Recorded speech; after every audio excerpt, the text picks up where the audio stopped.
Irmãos, nós estamos então numa série, Como Integrar Fé e Trabalho, não é? Hoje nós estamos na terceira semana, infelizmente semana passada eu tive uma intoxicação alimentar e teve esse pulo, não é? Então hoje é a terceira semana que nós estamos falando sobre esse assunto. Como das outras vezes, eu quero incentivá-los profundamente aqueles que não conseguiram pegar o início da série, né? A 1 e a 2, assistam no nosso canal do YouTube, não é? Então escreva Quadrangular, Mogi Guaçu Sede, já vai sair lá no nosso canal. Aproveita e segue nosso canal, né? Para dar uma força lá pra gente. E assista a mensagem e compartilhe, não é?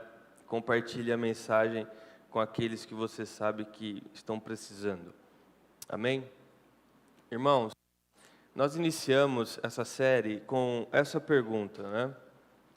Você já pensou em como o seu trabalho glorifica a Deus? Essa tem sido a pergunta que está norteando tudo que nós estamos conversando aqui, porque para muitos o trabalho ele acaba se tornando apenas uma busca egoísta, uma busca individual, para realizar seus sonhos, para realizar seus desejos, uma busca por sobrevivência, e nós não nos atentamos em entender que o nosso trabalho, ele é parte fundamental da nossa adoração a Deus, né? É como um todo, nós não separamos nossas vidas como aquilo é o meu trabalho secular e agora as coisas que eu faço para Deus. Toda a nossa vida, tudo que nós fazemos em adoração a Deus, não é? Então, o trabalho, ele entra como uma forma de adoração a Deus. E essa mudança de mentalidade muda, obviamente, tudo. E é sobre isso que nós estamos conversando. E a base que nós discutimos logo no início, que nos permite entender a importância do trabalho na adoração a Deus, nós percebemos que desde o início, quem pediu, quem nos colocou para trabalhar foi Deus, e nós viemos conversando a respeito disso. E o trabalho foi colocado para nós como uma vocação, significa que nós somos chamados por Deus ao trabalho. E o trabalho tem como grande objetivo a restauração desse mundo caído, não é? O desenvolvimento, o cuidado daquilo que Deus criou aqui. E nós temos, né, vindo nessas últimas duas mensagens, fortalecendo e entendendo que o trabalho, então, ele é uma missão para nós, e o seu objetivo vai muito além, ou seja, é muito acima do que os nossos meros interesses pessoais, não é? Então, a ideia de que o trabalho nos traz o pão de cada dia, ou que através do trabalho nós vamos realizar nossos sonhos, tudo isso é verdade, isso acontece na jornada de trabalho, mas o trabalho não tem, não é, esse grande objetivo final, ou seja, realizar nossos sonhos. E nós temos aprendido isso, e novamente, para que você possa entender melhor, assista lá os 2 primeiros capítulos dessa série.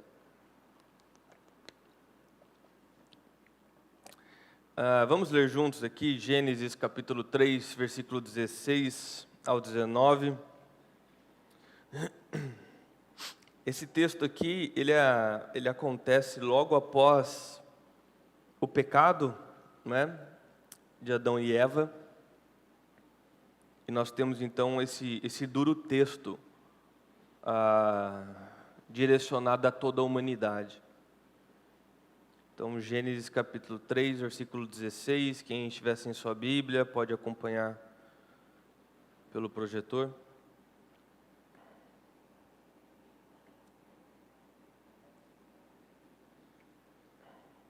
Vamos lá. A mulher, ele declarou: multiplicarei grandemente o seu sofrimento na gravidez. Com sofrimento você dará luz a filhos. Seu desejo será para seu marido e ele a dominará. E ao homem declarou: visto que você deu ouvidos à sua mulher e comeu do fruto da árvore da qual eu lhe ordenara que não comesse, maldita é a terra por sua causa. Com sofrimento você se alimentará dela todos os dias da sua vida. Ela lhe dará espinhos e ervas daninhas, e você terá que alimentar-se das plantas do campo. Com o suor do seu rosto você comerá o seu pão, até que volte à terra, visto que dela foi tirado, porque você é pó, e ao pó voltará. Amém? Uma rápida oração. Querido Deus, nos abençoe neste momento no entendimento da sua palavra, que haja transformação das nossas vidas, do nosso coração, Pai. Que o teu Espírito trabalhe em nós neste momento. Assim oramos e agradecemos. Em nome de Cristo, amém. Irmãos, então, até este momento, nós refletimos na visão bíblica do propósito original do trabalho para o ser humano, não é? Então, o plano original, aquilo que Deus desenhou para o trabalho. E esse propósito, ele é lindo, não é? Porque através do trabalho nós somos felizes, nós ajudamos pessoas, nós construímos coisas, nós nos tornamos provedores, nós transformamos o mundo, desenvolvemos o mundo, não é? Então, a visão original do trabalho, ela é maravilhosa. Porém, uma rápida olhada para a realidade das nossas vidas, nós percebemos que a realidade não é tão simples assim, né? Nós vivemos em um mundo corrompido, um mundo repleto de doenças, de mortes, catástrofes, como nós acabamos de orar a respeito, injustiças, egoísmo, não é? Um mundo cheio ali de problemas e tantas outras coisas. E todo o caos desse mundo é um resultado direto da rebelião do coração humano contra Deus. A morte, a destruição, enfim, o pecado que inunda e deturpa tudo aqui é consequência direta, não é, da rebelião do nosso coração para com Deus. O pecado de Adão e Eva, ele foi desastroso. Ele quebrou ali diversas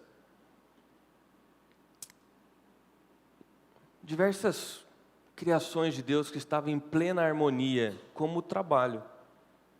E trouxe consequências desastrosas para nós.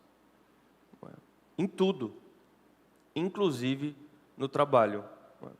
Então, após o pecado de Adão e Eva, após a queda da humanidade, ali representado por Adão e Eva, o trabalho que era perfeito, que era somente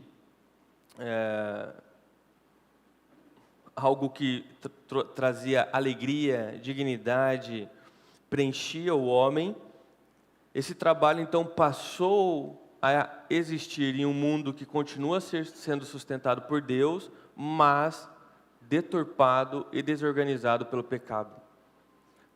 Então, nós temos que entender, e isso tem que ficar muito claro para nós, que o pecado distorceu tudo. Distorceu aquilo que era perfeito. O pecado deturpou os planos originais de Deus. Ele quebrou a ordem que Deus tinha colocado, a harmonia. E é importante nós entendermos isso para que, então, sabendo a causa, nós possamos entender o tratamento para buscar, né, a recuperação desse projeto original de Deus e satisfação através do trabalho. Quando você vai no hospital, a principal informação que você quer é um diagnóstico. Porque uma vez que você sabe a causa do problema que você está enfrentando, existe a possibilidade, então, de você iniciar o tratamento corretamente, você sabe o que você deve fazer e o que você não deve fazer. É por isso que é importante você entender que a causa do sofrimento e da dor no mundo e no nosso trabalho é pelo pecado. É uma distorção feita, produzida pelo pecado.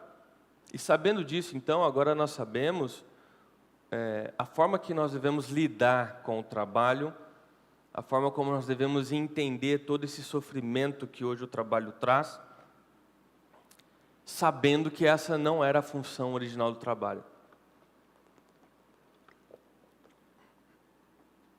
Ainda em Gênesis, agora capítulo 2,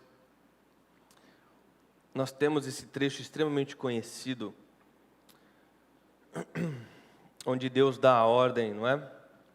Que diz: mas não coma da árvore do conhecimento do bem e do mal, porque no dia em que dela comer, certamente você morrerá. Existem diversas formas de nós explicarmos essa árvore, né, esse acontecimento. E eu tenho certeza que você já parou para pensar, né? O que é que tinha de especial nessa árvore? Por que esta árvore? E é interessante você pensar que é bem possível que essa árvore não tinha nada de especial. Que ela era uma árvore como as outras. Mas aquilo que ela simbolizava era especial. Por quê?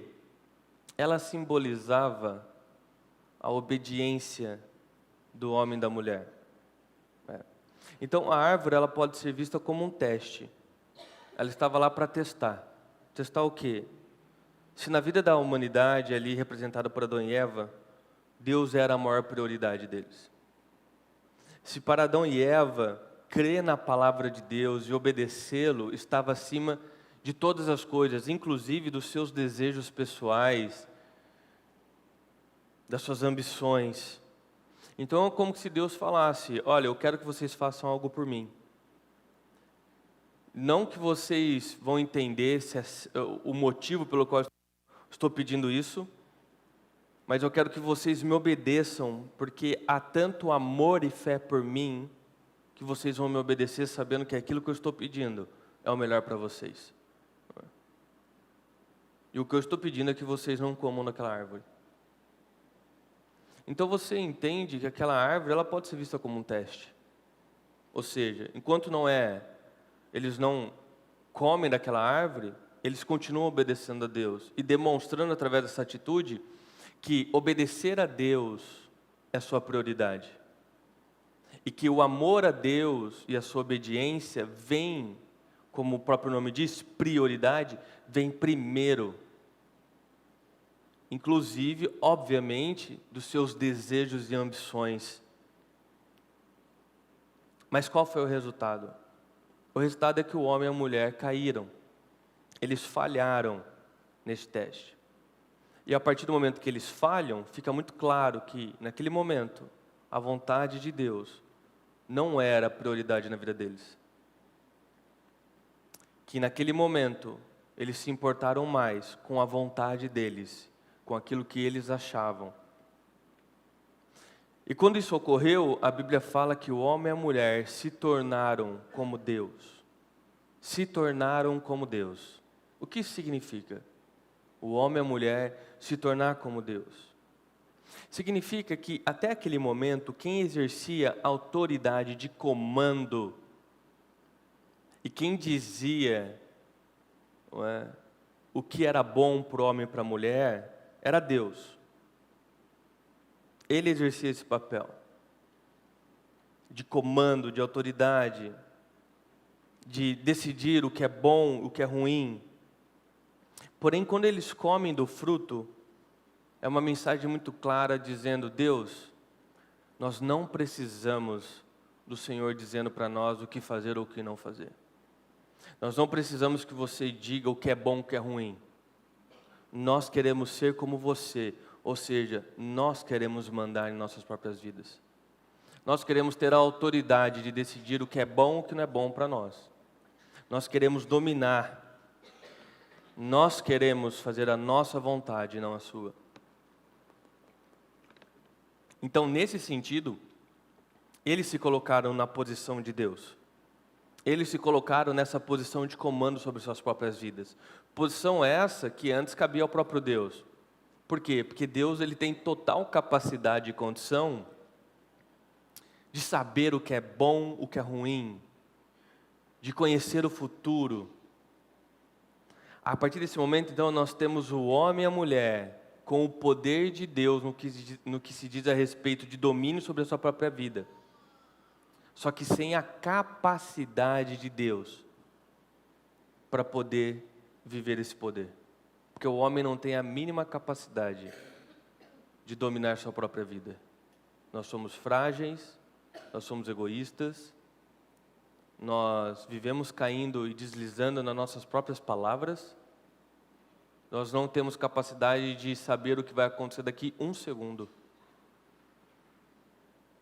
Então, obviamente, se tornar como Deus é um problema para o homem. Porque nós podemos ter condições de fazer a nossa vontade, mas nós não temos a capacidade de discernir e de saber o que é bom e o que é ruim.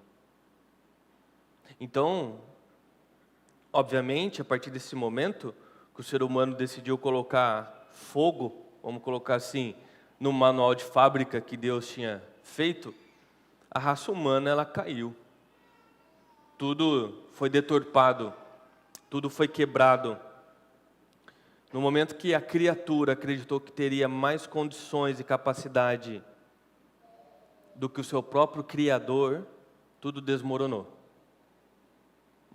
Tudo se perdeu. E então nós começamos a viver na contramão de todo o projeto de Deus. E ao invés de fazer a vontade de Deus e servir a Deus, agora nós fazemos a nossa vontade. E nós servimos ao nosso próprio ego. E talvez você já tenha se perguntado, né? Ou pensado, nossa, mas Adão e Eva tinham que ter pecado, não é? Eles tinham que ter errado, eles tinham que ter caído. Como é que eles foram capazes de desobedecer a Deus? Veja que a desobediência, né, o pecado de Adão e Eva foi justamente eles colocarem de lado a vontade de Deus e aquilo que Deus havia ordenado para realizar as suas próprias vontades, para servir suas próprias ambições. E quando você se dá conta que esse foi o pecado, você percebe que nós continuamos pecando dessa forma constantemente. Afinal de contas, quantas vezes você sabia o que deveria fazer de acordo com a vontade de Deus e mesmo sabendo você fez o contrário? Quantas vezes? Quantas vezes diante de tentações, de dilemas, de grandes decisões na tua vida, você sabendo qual era a conduta cristã a ser adotada, e mesmo consciente disso, você fez ao contrário, ou você adotou uma outra conduta? Quantas vezes você deu vazão aos seus sentimentos, emoções, às suas próprias razões, ignorando os alertas de Deus, ignorando as repreensões da igreja, e viveu relações totalmente fora dos padrões de Deus? Então veja, constantemente nós estamos incorrendo no mesmo pecado de Adão e Eva. Porque constantemente nós acabamos colocando Deus de lado, dizendo, Deus, agora quem vai tomar essa decisão sou eu. E eu sei o que é melhor para mim. Então perceba, não se ache demais. Você no lugar de Adão e Eva, faria a mesma coisa. Eu creio assim. E é exatamente quando nós vivemos dessa forma, tomamos a decisão de cuidar das nossas próprias vidas, e temos a cara de pau ainda de cuidar das nossas próprias vidas, e quando acontece algo, Deus, agora isso aqui eu preciso que o Senhor cuide. Não, mas isso aqui, é só disso aqui que o Senhor vai cuidar, tá? Isso aqui pode deixar que eu sei o que eu vou fazer. Nós ainda queremos falar para Deus o que Ele tem que cuidar ou o que não cuidar. Não é?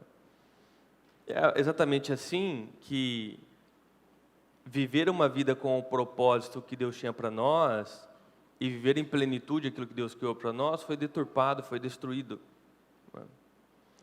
E o resultado é esse: nada funciona como deveria, nós nos perdemos facilmente dentro do nosso próprio ego, tudo está distorcido, danificado, quebrado.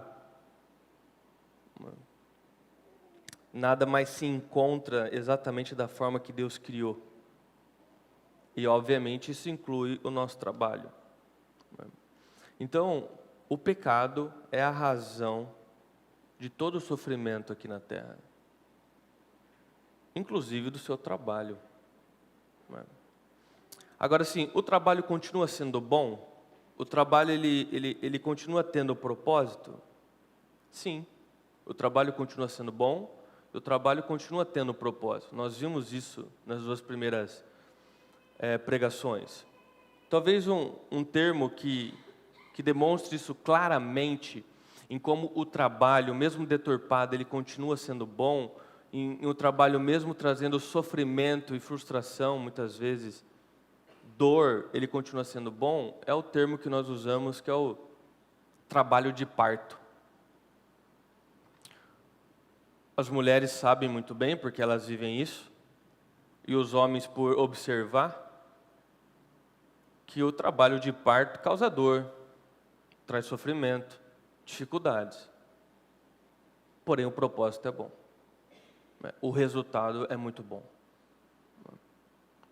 Então, nós devemos olhar para o trabalho dessa forma. Ele foi deturpado, sim, assim como dar à luz foi quebrado. Mas, mesmo sendo deturpado pelo pecado e trazendo agora sofrimento que antes não havia, como nós lemos em Gênesis, os requisitos do projeto original ainda estão lá. E o trabalho continua dando bons frutos, continua gerando bons frutos. Com sofrimento você se alimentará dela todos os dias da sua vida, da terra. Ela lhe dará espinhos e ervas daninhas, e você terá que se alimentar das plantas do campo. Com o suor do seu rosto você comerá o seu pão até que volte à terra. Esse é o momento que o sofrimento entra no trabalho. Com sofrimento você se alimentará. A terra vai dar espinhos e ervas daninhas. Suor do seu rosto. E hoje eu quero falar a respeito de um desses espinhos, né, dessas dores que acompanham o trabalho, como resultado direto do pecado. E o tema desse espinho eu coloquei como o trabalho é infrutífero. O trabalho é infrutífero. O que significa? O que eu quero dizer com isso? Significa que no nosso trabalho nós sempre criamos, nós sempre imaginamos muito mais do que aquilo que nós vamos conseguir realizar. Nós criamos cenários de tudo que nós vamos ser e todo o potencial daquilo. E quase que 100% talvez nós não chegamos nem na metade daquilo que nós mesmos sonhamos e pensamos. Seja por falta de habilidade da nossa parte mesmo, ou por resistências ao redor de nós. Eu quero deixar isso um pouco mais claro. Quando nós trabalhamos, nós criamos cenários de como vai ser esse trabalho. Nós criamos cenários de onde nós vamos chegar, do que nós vamos produzir. Nós temos sonhos do quão longe nós vamos nesse trabalho. Do quanto nós vamos trazer de impacto positivo, de quanto que nós vamos transformar o mundo, de quanto de que nós vamos colher de alegria e de bênçãos nesse trabalho. Nós miramos lá no alto, não é? E talvez você que veio aqui na primeira e na segunda mensagem, você tenha saído animado da igreja, não é? O meu trabalho ajuda a desenvolver a criação, o meu trabalho ele traz importância e dignidade para mim. Eu sou o braço de Deus neste mundo, e através do meu trabalho eu ajudo pessoas. E claro, tudo isso é verdade, nós vimos, né, que tudo isso é verdade. Mas o ponto é que o trabalho traz consigo sofrimento. Ele traz consigo conflitos, inveja, cansaço. E como se não bastasse tudo isso que ele traz consigo, nós temos que encarar a realidade que a chance de nós alcançarmos todos os nossos objetivos no trabalho é muito baixa. É muito baixo. Nós sonhamos em viver uma carreira em que nós possamos usar toda a nossa capacidade. E talvez você passe a vida toda e você não trabalhe em algo que você use toda a sua capacidade. Talvez você não trabalhe em algo que você use seus dons e talentos. Ou então, se você conseguir uma carreira que você use seus dons e talentos, você consiga usar toda a sua capacidade, Talvez você não consiga realizar seu trabalho tão bem feito por conta dos conflitos, da inveja dos colegas de trabalho, das dificuldades impostas por outras pessoas. E por mais que você possa não querer admitir, muitas vezes nós somos esses que contribuem para a frustração do trabalho do outro. Muitas vezes nós somos essa força de resistência que dificulta o trabalho dos outros que trabalham conosco.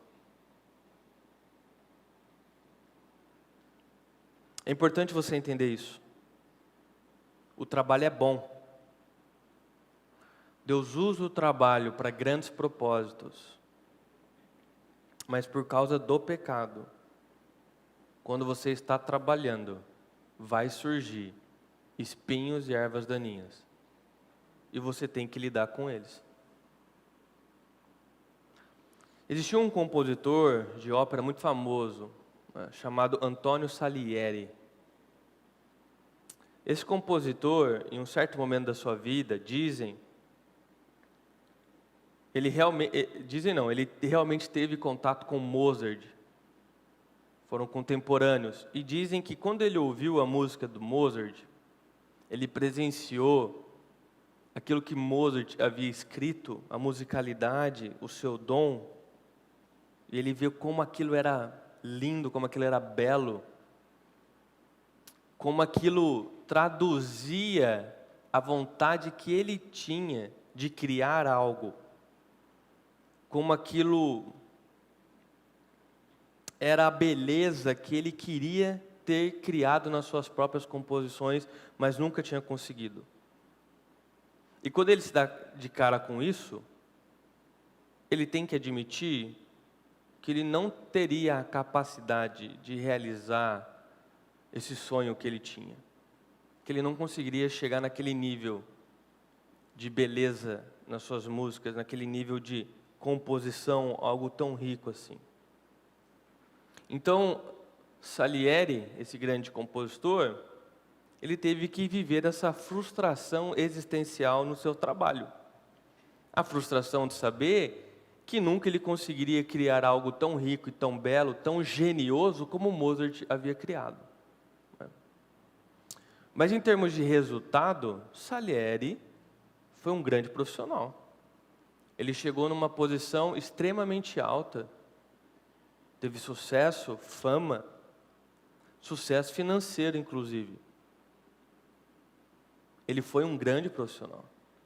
Porém, nunca chegou perto de ser o prodígio musical que Mozart foi. Afinal de contas, quando eu digo Mozart, vocês conhecem. Agora, quando eu falo Antonio Salieri, quem é Antonio Salieri? Não é? Mozart fez o que poucos fizeram. Ele era um prodígio, ele foi um gênio. Aquilo que nasce, talvez, 1 em 1 bilhão.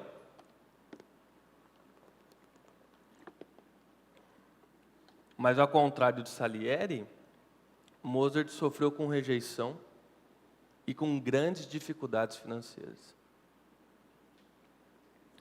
Você consegue perceber que tanto Antonio Salieri quanto Mozart, eles foram bem-sucedidos em alguns aspectos do seu trabalho, porém eles fracassaram em outros? Antônio não conseguiu ser o prodígio que ele queria musicalmente falando, porém ele alcançou sucesso e teve dinheiro. Mozart foi o prodígio, o gênio da música, reconhecido mundialmente até hoje, mas sofreu com dificuldades financeiras e rejeição. Imagine então Antonio Salieri sentado numa mesa com seus amigos depois do seu expediente de trabalho e expondo ali para os seus amigos a grande crise de frustração que ele estava enfrentando no seu trabalho. Porque ele não estava conseguindo, ele nem se via conseguindo realizar o que ele sonhava para o seu trabalho. Ele estava frustrado, então ele estava ali conversando com seus amigos e ele pediu um conselho. E seus amigos falam para ele: olha, tenta outra área, muda de carreira. Quem sabe em outra carreira você consiga conquistar o que você quer sem frustração, sem essa crise existencial. Irmãos, esse seria um conselho errado. Sabe por quê? Primeiro, olhando para os dons, talentos e habilidades de Antônio, ele estava fazendo exatamente aquilo que os dons, talentos e habilidades dele foram desenhados para fazer. Ele fazia música. Suas habilidades demonstravam isso. Afinal, ele conquistou também o que poucos conquistaram. Além disso, trocar de carreira, trocar de profissão, acreditando que em outra carreira você não vai ter frustração, é uma tolice. Então é um conselho bobo, não é?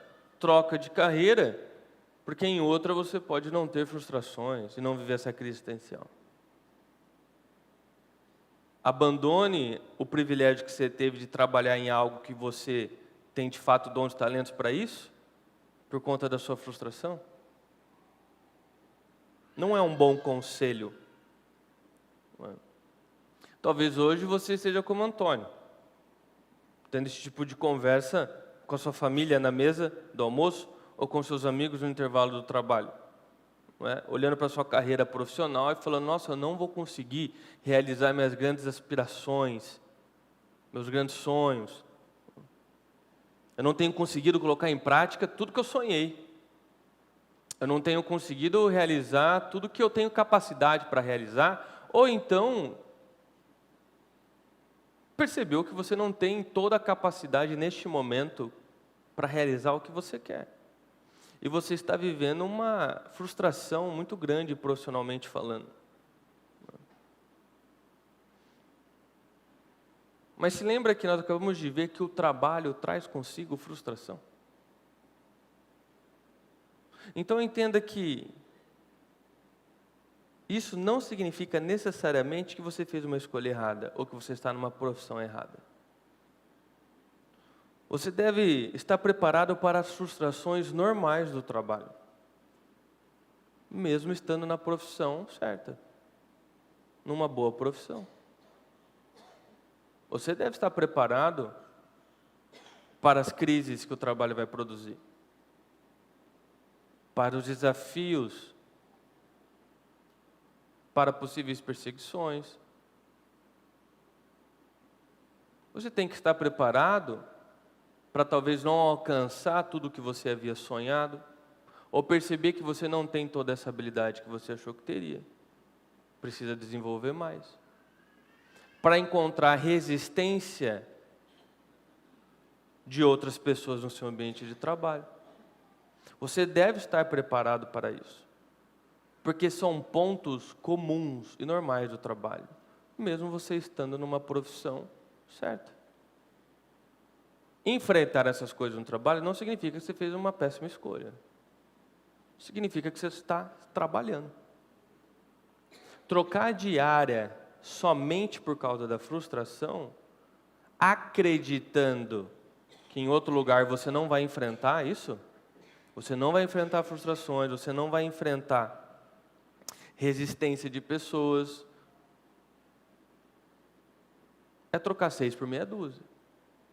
Se esse é o motivo pelo qual você tem que pensar em trocar de trabalho, há de se considerar que você vai trocar 6 por meia dúzia.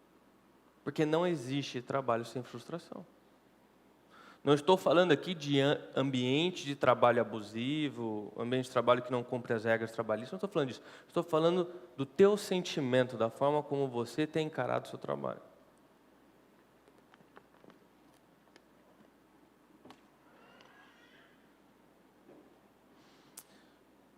Uma vez que nós falamos sobre frustração do trabalho, eu posso entrar aqui eu colocaria como um subponto, mas eu vou colocar ponto 2, que é a idolatria do trabalho. O sofrimento do trabalho nos leva ao assunto de idolatria do trabalho. Imagina a cena, o pai dá de presente para o seu filho um patinete. E o seu filho, ele sai andando pela garagem, né? Falando isso, até me recordo quando eu era criança, por volta dos meus 5, 6 anos, meus pais me deram um patins, né? E eles falavam que eu ficava andando pela garagem. Eles diziam que no início eu caía muito e eu falava para eles assim: vocês estão tentando me matar. Lembranças, né? Lembranças. E esse filho que ganhou o patinete, ele saía andando pela garagem, mas de repente ele começou a ficar muito furioso, ele ficou muito nervoso. Quando ele percebeu que o patinete dele não voava. Ele queria voar com o patinete. E cada vez que ele tentava voar com o patinete, que ele tomava um tombo, ele ficava mais irritado, ele ficava mais bravo. Até o momento que ele começou a chutar o patinete, começou a gritar. Extremamente furioso. Qual que é o problema aqui? O problema é muito simples, né? O patinete não foi feito para voar. Aquela criança, na sua ingenuidade, ela criou uma expectativa errada. Talvez no comercial da TV apareceu alguém voando com aquele patinete. E ela então acreditou que o patinete ia fazer ela voar. E a partir do momento que ela teve essa expectativa errada, ela se frustrou tremendamente. Ela começou a ter raiva. Qual era a solução? Bastava ela alinhar suas expectativas a respeito do propósito para o qual o patinete foi criado, e então ela iria aproveitar muito melhor todo o potencial do patinete. Uma vez ela entendendo que o patinete não foi feito para voar, e sim para ser guiado no chão, ela conseguiria aproveitar o patinete em todo o seu potencial. Onde eu quero chegar? O mesmo ocorre com o nosso trabalho. Se você tiver suas expectativas erradas em relação ao nosso trabalho, você vai ficar enfurecido. Você vai ficar furioso. Você vai ficar irritado. Você vai ficar frustrado. Você vai querer bater no trabalho. Você vai querer gritar com quem te colocou para trabalhar. Por quê? Porque você em algum momento colocou a expectativa de que você iria voar naquele trabalho.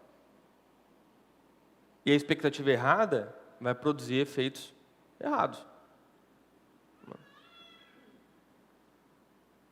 Um autor de um livro que fala sobre trabalho, Sebastian, sobrenome Traeger, ou Traeger, não sei como que diz o sobrenome dele, diz assim: o nosso trabalho jamais foi planejado para carregar o peso de nos oferecer a satisfação suprema e duradoura. E quando tentarmos fazer com que ele carregue essa carga, logo ficaremos desapontados. O seu trabalho, não adianta você criar essa expectativa que ele tem como propósito te oferecer uma satisfação suprema, uma satisfação plena. O trabalho não foi feito para isso. E essa frustração que o trabalho gera em nós deveria deixar muito claro para você que ele não é digno da sua adoração. Ele não é digno da sua devoção. Assim como o garoto do patinete, todas as vezes que você esperar do trabalho aquilo que somente Deus pode te entregar, você está criando um ídolo. Por que nós idolatramos o trabalho? Eu não vou entrar profundamente nesse tema, só vou pincelar ele. Mas, basicamente, nós projetamos no trabalho, no resultado dele, algo que somente Deus poderia dar para nós.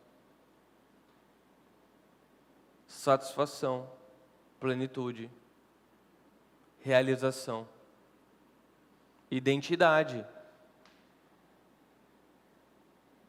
Tem pessoas que elas se fundem tanto com o seu trabalho que se elas fizerem outra coisa, elas perderam sua identidade. Sabe onde isso ocorre muito? Dentro da igreja. Do que a maioria me chama? Ainda brinco, me chama pelo meu nome.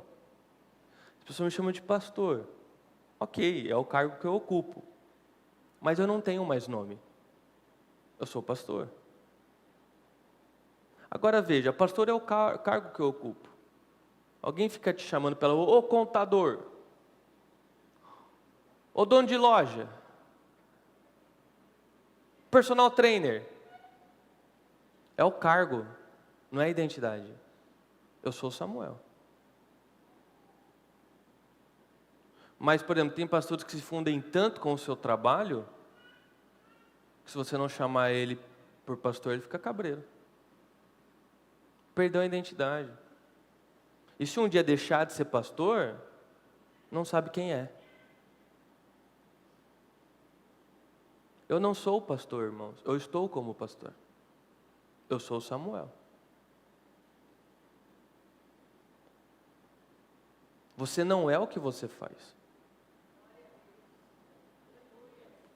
Vocês entendem? A sua identidade não é seu trabalho. Mas nós acabamos fazendo o trabalho virar a nossa identidade. Nós viramos o nosso trabalho. Por quê? Porque nós esperamos o trabalho, algo que somente Deus poderia nos trazer. E o trabalho se torna um ídolo em nossas vidas. E quando você idolatra o trabalho, você descobre que o trabalho é um senhor cruel, que escraviza os seus servos e ele nunca está satisfeito. Há necessidade de entregar sempre mais.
E 3, se você fizer do trabalho o seu ídolo, você irá sofrer.